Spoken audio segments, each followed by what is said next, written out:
And welcome to another edition of the Batchelor News Radio Show on IBM TV. Of course, you can watch the rebroadcast on Roku if you have a Roku stick. Big Mind Entertainment, you download the app if you have Amazon Fire Stick.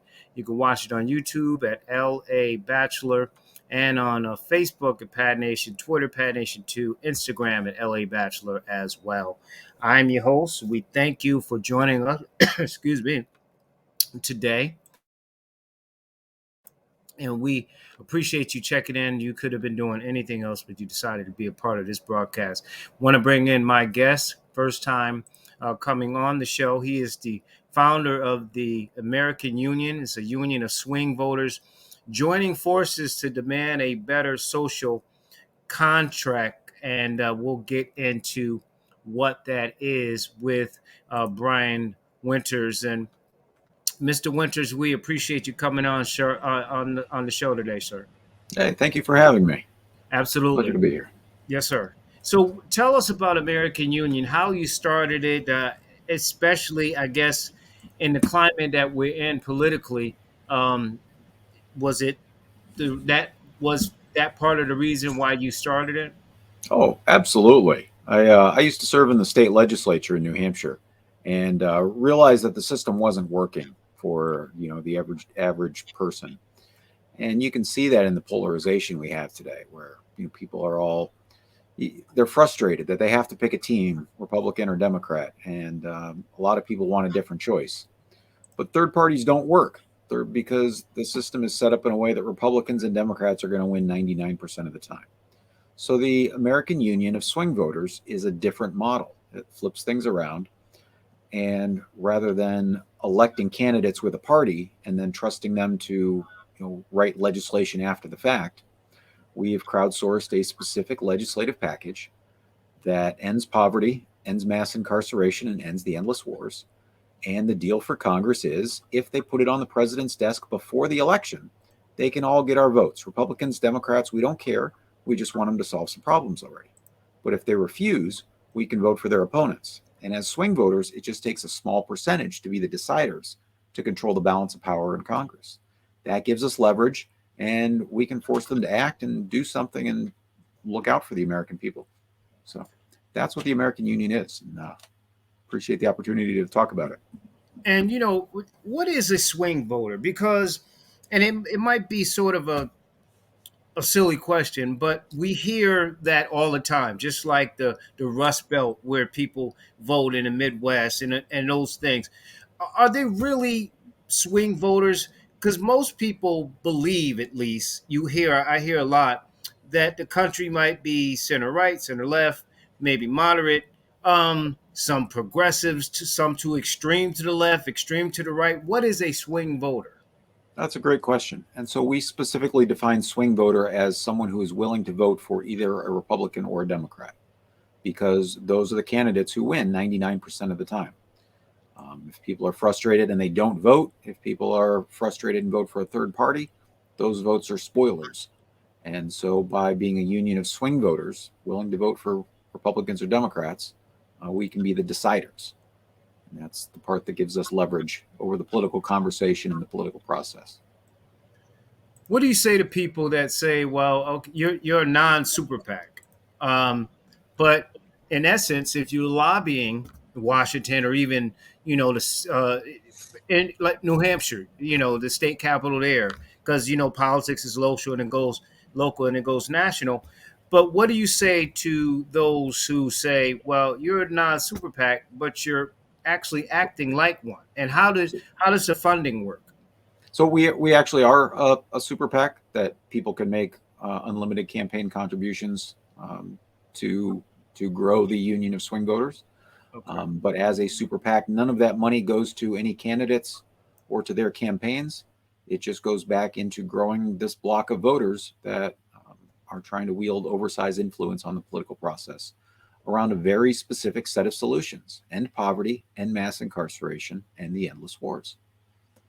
You, You know, I'm sorry. Go ahead. You can finish. I was going to say, you might recognize those three things as Dr. King's triple evils of poverty, racism, and militarism, because he identified them more than 50 years ago. They're all interconnected, and there's still problems today. so we can address them in one legislative package by coming together around this set of demands. Yeah, I saw some of the principles of Dr. King on your website that you follow, and I'm sure you studied in terms of organizing and putting this together. Um, it right now, you look at a lot of the politics. It's around Supreme Court. It's around uh, police brutality, a few other things.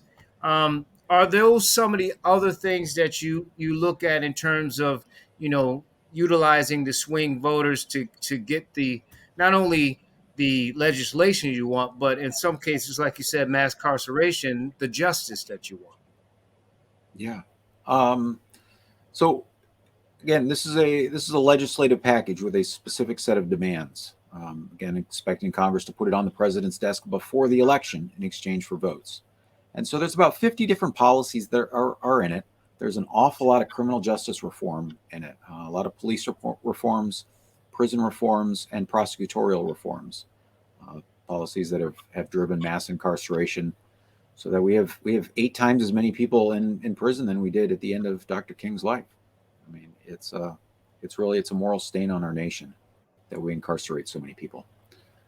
As far as some of the other issues like the Supreme Court and things like that, no, they're not addressed in this legislative package. While they are important issues, they don't necessarily affect people's day-to-day lives the way that poverty and the criminal justice system do. But what about the local judges? They affect people's lives, right? Like if you're They, getting involved with that, especially if you have these hawkish justice judges that do put people in prison at enormous numbers, especially people of color. yes, no, it's a great question, but this is only a federal legislative package, so Okay. we're sort of limited in what you can do, what Congress can do. We can pressure the states to reform their criminal justice policies by threatening to withhold federal grants if they don't. But it is a federal legislative package, so it's not doesn't change state law. Talking with Brian Winters, of course, he is the founder of the American Union. It's a union of swing voters joining forces to demand a better social contract. They deal with some very important things, and I want to go back to including poverty, wars, endless wars, and mass incarceration. Let's go back to poverty, Brian. It just seems as though in the greatest country on the planet that no one should be homeless, no one should be poor. Yet these things happen all over the place. And you have these politicians that make these promises, um, and nothing seems to get done. What specifically in this package, this federal package that you have, are you looking for Congress and the White House to do? So this legislation would enact a universal basic income, if you're familiar with that. So Yeah. every American citizen would get a regular amount of money, $1,300 a month for adults, plus $433 for kids, and that would be enough to lift every American up above the poverty line. You might know that Dr. King talked about a guaranteed annual income Yeah. at the end of his life because he recognized that the impact that poverty had, and that by transforming the poor into purchasers, they could have greater influence over their lives. And so, in the 21st century, we can enact universal basic income, um, and it's paid for in a couple of different ways. There is a 12% value added tax that offsets a lot of this. There's also some taxes on pollution, specifically on carbon and on plastic. And so the people who spend the least will pay the least in these taxes, and the people who spend the most will pay the most in the taxes. And we figure that for a family of four, the break even point is about $250,000 a year.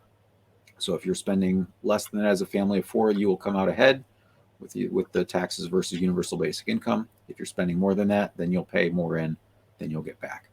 And that's what ends poverty. Uh, there, What did you get any pushback in shaping this? In particular, this president's, and his administration is patting themselves on the back in terms of getting more people or kids out of poverty, and then we can't. They can't even come to an agreement for $15 an hour, which is not a lot of money. Yeah. So what's been sort of the pushback, if any, with the policy? So, as a union of swing voters, we're focused on policy, not on the politicians. Okay. And politicians love to get out in front of a parade. Politicians love to get reelected. So, great. Let's offer them a positive way that they can do that by offering a positive message of solutions for America as we come out of this pandemic. As you just talked about, they let the child tax credit expire. Yeah. That we had managed to knock the number of children in policy down to 9 million. People are patting themselves on the back. We've only got 9 million kids left in poverty. And then they let it expire and ratcheted back up to 12, 13 million kids. Not to mention 3 times as many adults. There is no reason why in America, in the richest country in the world, we should allow poverty to exist. It's a policy choice and it's wrong. And we can do better by working together with our votes and demanding specific changes. If you're just joining us, we're talking with Brian Winters on the Batchelor News Radio Show. Of course, the rebroadcast will be on all our um, outlets, and we'll talk about that and get into his website and how you can help and follow as well. Brian, I know you said you don't focus in on the politicians, but the politicians focus on the policies that they want to push forward. A lot of times has nothing to do with the constituents. Is reason why you're doing what you're doing. And I say that because you know we're all tired of war, right? And I think it's been, like you said, a Democratic and Republican thing where we continue to uh, occupy these lands under the quote of democracy. And war it costs not only lives, but it's also shapes the different fabric of the country in a negative way. We can't get over it. People get depressed and all those type of things. So what's the plan in terms of the policy to make sure we don't have these endless wars? It's a great question. And you hit on a number of really important things. Like, the fact that since September 11th, 2001, we've had more than 30,000 former service members commit suicide because they've been so traumatized by the issues, by the things that we've been doing around the world. That, more than 75 years after World War II, we still have tens of thousands of troops in Japan and Germany. Still have, tens of thousands of troops in Korea. Hmm. We have hundreds of thousands of foreign military bases all around the planet, and our policies have cost the lives of hundreds of thousands of innocent civilians. And so our legislative package does 2 things when it comes to ending endless wars. The first is reducing our global military footprint, so reducing the number of foreign bases that we have, repealing the authorizations for military force that were passed back in 2001 and 2002. If Congress feels that we still need to be using military force around the world, they are free to pass a new authorization. But the idea that the things that we said 20 years ago are just a blank check for ongoing war, that needs to be addressed. And then there's mandatory cuts to the military budget, 10% a year for 4 consecutive years. And so that would bring us down to about 2005 spending levels where we were at the height of the Iraq War. The second part of ending the endless wars is changing some of our foreign policies that cause so much unnecessary suffering. That includes ending the use of economic sanctions against civilian populations.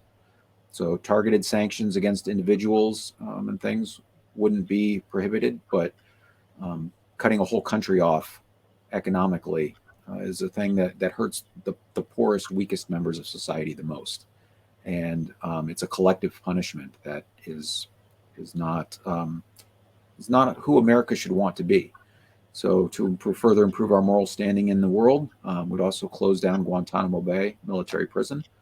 It is the fact that we've had men incarcerated there for 2 decades without charging them with anything really makes a mockery of what we believe we stand for as a nation founded in justice. And some of the other policies include prohibiting the purchase of landmines and the development of lethal autonomous weapons. Can give us a chance to be leaders in saying, look, we can find better ways to solve problems than escalating them. And last, reducing our nuclear stockpile by 50% over 5 years. And once again, leading by example and saying, look, nobody wins with nuclear war. Um, we're gonna take some steps back. So those are the policies that address endless Let me war. just follow up with that. We see the situation in Ukraine, Russia coming in there, people are dying in Ukraine. Um, we have these sanctions against Russia, which could potentially, I'm sure, hurt their country. So, how do you kind of look at that? Because I mean, with the United States, my friend is my enemy is my friend. We kind of go back and forth. How do you? Is your policy? I heard everything you said, but how does that fit into some of these wars now that we go to NATO, we're giving, equipment to and military equipment? How does that shape go into that to the policy? Yeah, good question. And it's all these policies are written down. You can read the legislative package on the website and AmericanUnion.com, so people can see exactly what it is.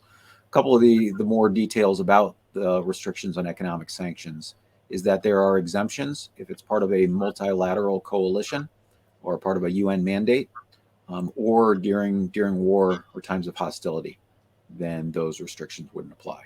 So if we're you know so if it's part of a group effort, but as you know, we have sanctions on some 3 dozen countries around the world, including many in Africa and South America, that are harming them. And it's not, you want to welcome people into the global marketplace, and you make them part of the community instead of making them exiles. It's a couple of the bullet points of your in mass incarceration I wanted to ask you about before you go. Um, Reform qualified immunity and Pell Grant eligibility. What does that do? Is that if people are educated, they get the Pell Grant, they're educated, they have less likely to be incarcerated, or just explain it to me? Sure. Back in the 90s, as part of the Get Tough on Crime, Congress prohibited incarcerated Americans from applying for Pell Grants, despite the fact that we know that education is one of is a great way to help people be rehabilitated and not reoffend. It was punishment for the sake of punishment. Right. And so this legislation would repeal that restriction.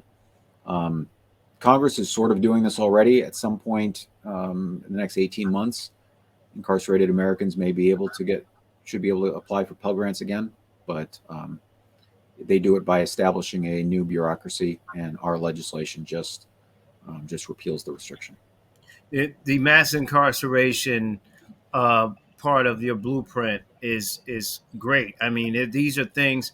If you look at what happened um, in many cases, in terms of law enforcement going in with excessive force, also people who can't afford cash bail, so they're stuck there. Then they wind up taking a plea, and they You're get exactly right. right. They Yeah, lose their job because they yeah, took a plea because they wanted to get out because they want to yeah. have their job.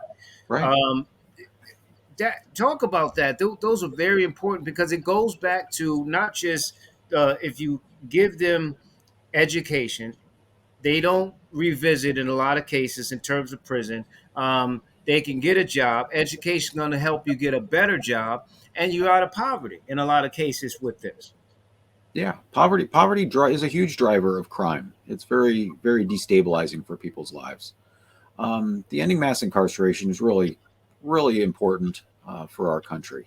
We after George Floyd was murdered a couple years ago, a lot of people, we thought that this would be like the wake up call, that things would really change, and yet nothing has really changed. A lot of Right. these issues are just continuing to fester, and we need broad reforms. We need to get back to what the Constitution says. The framers, when the preamble of the Constitution, they told us 5 things we're supposed to do as Americans.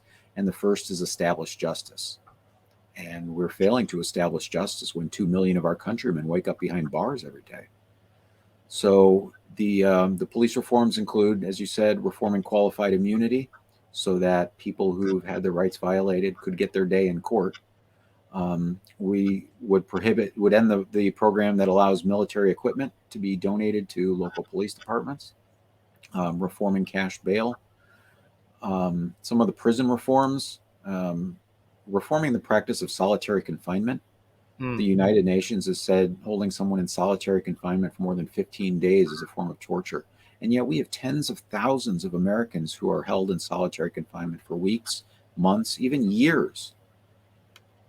And this is a practice that needs to be reformed. And in 2020, when candidates were running for president, many of them came on the campaign trail and said, yes, we support reforming solitary confinement. And then nothing happens. This is why we're flipping the model around and saying, look, this is exactly what we want. Get this done and get our votes. But we can't count on politicians to make promises and keep them. So we've got to change the model. We need a better way to work together and to leverage our power to come together as people who want to end poverty, people who want to reform the criminal justice system, people who want peace, to come together around these issues and in one voting block that will change the political conversation in this country. That's Yeah. that's how what we can do as a union of voters. No knock warrants important. What you know with Breonna Taylor, that whole tragedy.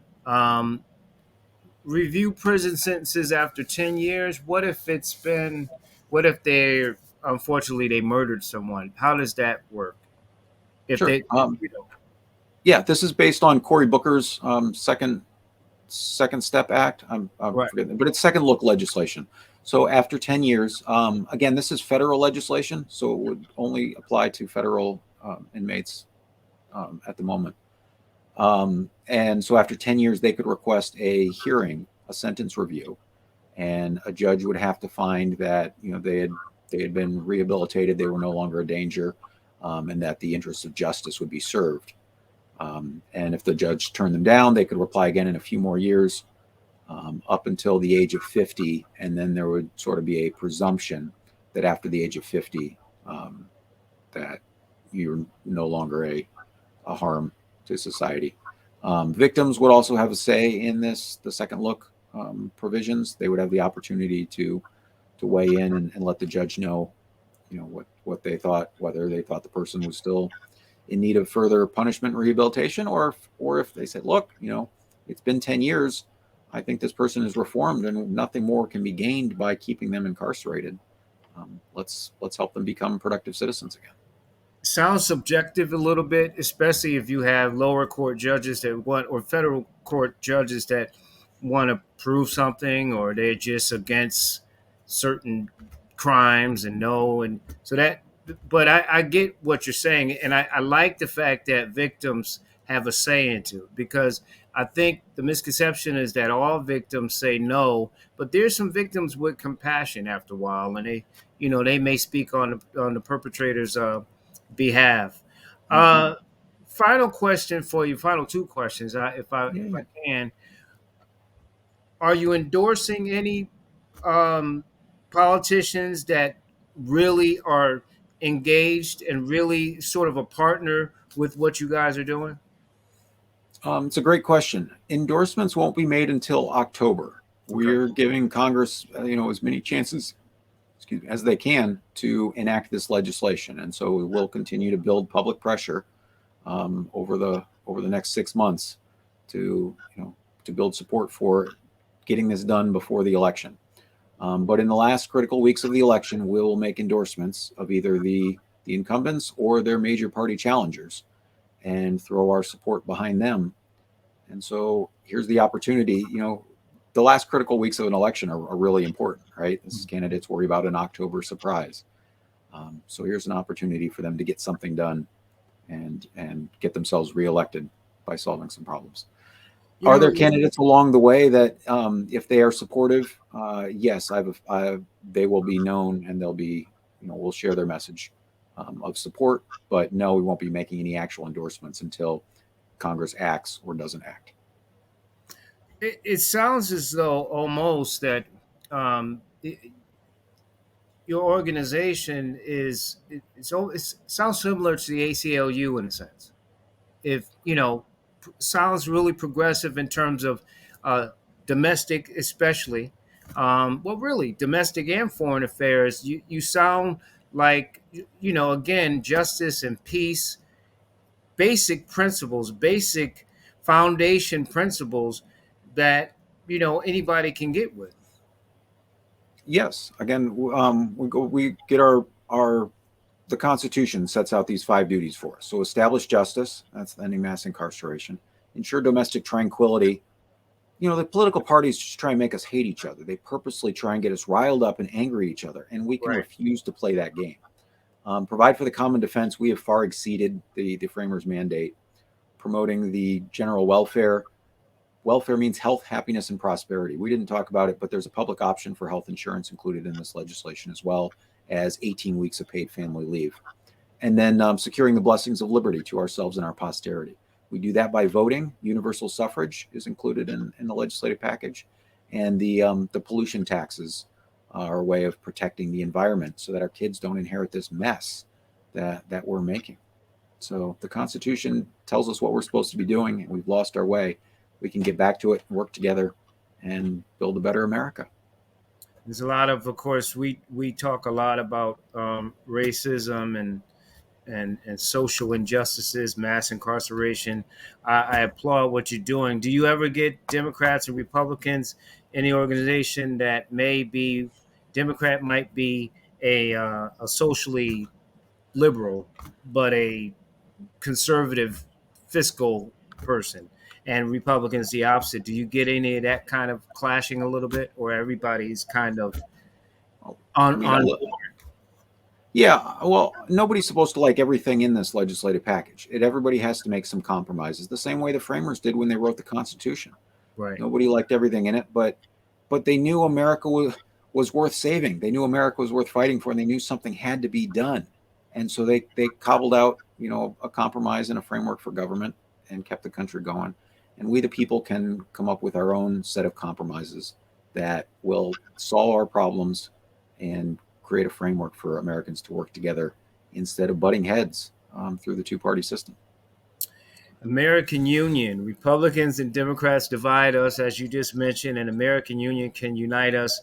A group of swing voters, nonpartisan, and you have a balance of different, I'm sure, different races and genders and ethnic groups and everything else in there. Talk about the website and how people can check it out and actually support what you guys are doing. Um, yeah, so a couple ways to support it. The website again is anamericanunion.com, and you can read the legislative package and learn more about the organization. Sign up for the mailing list. Make a donation. Again, we're super PAC, so if you struck it rich with Bitcoin or Wall Street bets or something like that, and now you want to disrupt the duopoly, great, we can help. um, One of the things you can do to help is refuse to play the lesser of two evils game. So somebody calls you on the phone, you're taking a poll. Hey, are you going to vote for the Republican or Democrat? No, I'm going to vote for the American Union endorsement. I'm going to refuse to play this game. And as the candidates see that small percentage is the difference between winning and losing, politicians will find ways to persuade themselves that the best thing they can do is get that winning block of votes, and they will make whatever. Politicians love to win, right? So that's one of the big important things, is making sure that the American Union shows up in polls as we get closer to the election. And And you can become a dues paying member of the American Union for $5 a month, donation to the PAC. Just enough that we know that you're not a Russian troll.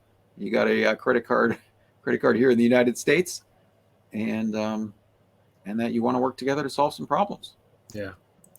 Well, I applaud you. I've been doing a lot of research and reading on your site, and if I was excited to have you on because you, like you said, they just want to divide us, and just speaking for a lot of African Americans, it some of us think when we're born, we're Democrats. And it no, I want the person that's going to look out for the agendas and the needs of my family, my neighborhoods, my states, that kind of thing. Not just I'm a Democrat because I'm a black and I'm whatever Republican and all that kind of stuff. And I don't buy, and I do get those calls too, by the way. Oh, you're gonna vote for so and so, and in North Carolina is even crazier. But Absolutely. go ahead. Yeah, no, I was just agreeing to you. North Carolina is crazy. I live in Fayetteville, and we've got a U.S. Senate seat that's coming up, and it's an open seat, and it'll be like a 2% block of voters that will decide whether the Republicans or Democrats win.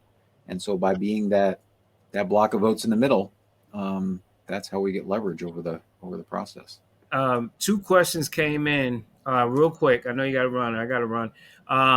So you can answer these. First one: what do you think about getting rid of the electoral college? The other one is how can a successful third party be created when so many have failed?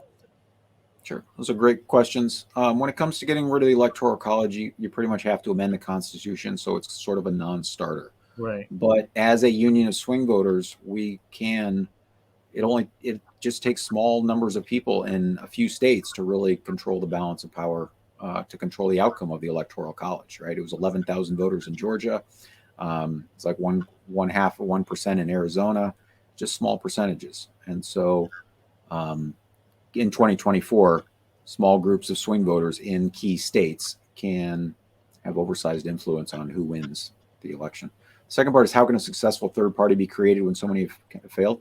I don't think it can, unfortunately, because the system is so set up in a way that only Republicans and Democrats can win. And Right. that's why the American Union is a block of swing voters that isn't spoilers, that is deciders. And that's how we can get oversized influence. Yeah, you probably get a lot of people that are not in your organization that say, "Oh, you're killing my candidate, my Democratic candidate, or my Republican candidate. When you get votes away from my guy or my lady, it just is killing us." And all that money is in Democrats and Republicans' hands. That all that power is right there between the two of them. Yeah. So great. If they meet our terms, if they end poverty, end mass incarceration, and end the endless wars, wouldn't it be great to just re-elect Congress? I mean, they have a terrible approval rating. What if they did something so incredibly awesome that everyone was happy, that we didn't have to have a hateful, polarizing election, that instead, like, everybody could just celebrate that we have solved these problems? Like, wouldn't that be a much, much better outcome for the 2022 election? We can do that if we agree to work together. And so that's what the American Union is. Brian, I really appreciate this time. You have been awesome, great information. We are definitely going to share this on our website as well.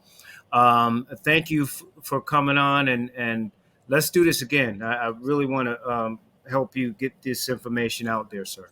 That would be great. I'd love to chat again sometime. Thanks so Thank you, much. Brian. Yes, sir. Thank you. Good to have him on. Brian Winters. He is the founder of the American Union, a union of swing voters joining forces to demand a better social contract. They have a blueprint on their website, and it's very detailed. There are three basic ones: is to end poverty, end mass incarceration, and end the endless wars. Makes sense to me. Check them out. Again, the website is AmericanUnion.com. That's it for us. Again, if you missed this broadcast live, you can catch the rebroadcast on IBM TV. If you have a Roku stick or a Roku TV, you can watch it there. If you have an Amazon Fire Stick, you download the Big Mind Entertainment app and you can watch it there. YouTube, we encourage you to go there, LA Batchelor, and become a subscriber there. So we love to have you on there. Pad Nation on Facebook, Pad Nation, the number 2 on Twitter, LA Batchelor on Instagram, and iTunes. Tune in as well. Enjoy. Thank you for joining us. We certainly appreciate you. We will talk with you very soon on the Batchelor News Radio Network. And also, don't forget the audio version at thebatchelornews.airtime.pro.